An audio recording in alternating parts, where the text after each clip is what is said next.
text. Okay, I do have a price target, and in fact, the panel tells me that this is inserted and presented inside my report. So of course, all of this is available, all the insights and statistics are available also in Swing with the same actionable items. What I'm going to show you right now are the additional 2 panels presented to the users, which are the thematic tagging and the entity tagging. So now I'm going to switch to the entity tagging, and I can immediately ask, as I've done earlier, to perform a thematic extraction of the content thanks to Amenity. So I can click in here, and on purpose, what you can see right now is that my report doesn't present any specific theme. So this is just an equity report about Microsoft, okay? But what can happen, and this goes back to the idea of componentization and automation of the content, is that possibly another user or the same user can add additional content related to Microsoft from which we could extract some important information and themes. So let me do this immediately. So in here, for example, through the sidebar, the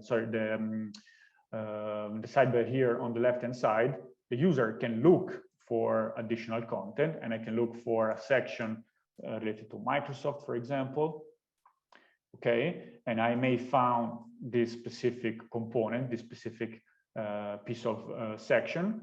And the moment I'm happy with the result, I just need to click here on insert, and my content with the chart and all the additional information is inserted within my report.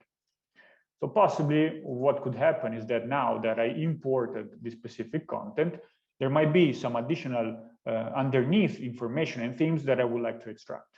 So again, I can click on Analyze Report, and immediately you can see that right now, thanks to the additional content that has been attached to the report, my content would fit and would require to be tagged with the additional 2 themes. So the market, let's say, market position and the artificial intelligence subject. Here, the user can see immediately where, let's say, the number of mentions and what are the sentences which refer to the different tags. And the user can either filter down to a specific tag or remove it if they think that this is not perfectly fitting the specific theme.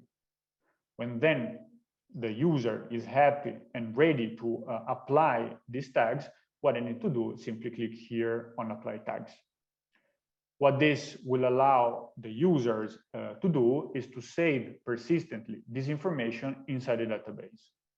And why is this helpful? Why is this meaningful? For all the different reasons mentioned by Nate, Virendra, and Viral before. So both for searching this content internally. So as I've done earlier, I looked for Microsoft, but potentially I can look for artificial intelligence, and this specific report or component will show up. But then also, this is extremely important from a monetization and distribution point of view. So imagine that on your portal, on your channels, you may have users subscribing to the specific artificial intelligence topic or newsletter. The moment that you publish and distribute this content, you may want this specific report to show up in their queue or to prompt the user with this content. So now, in the end, the last panel and sidebar that I would like to show you is the entity tagging and extraction panel.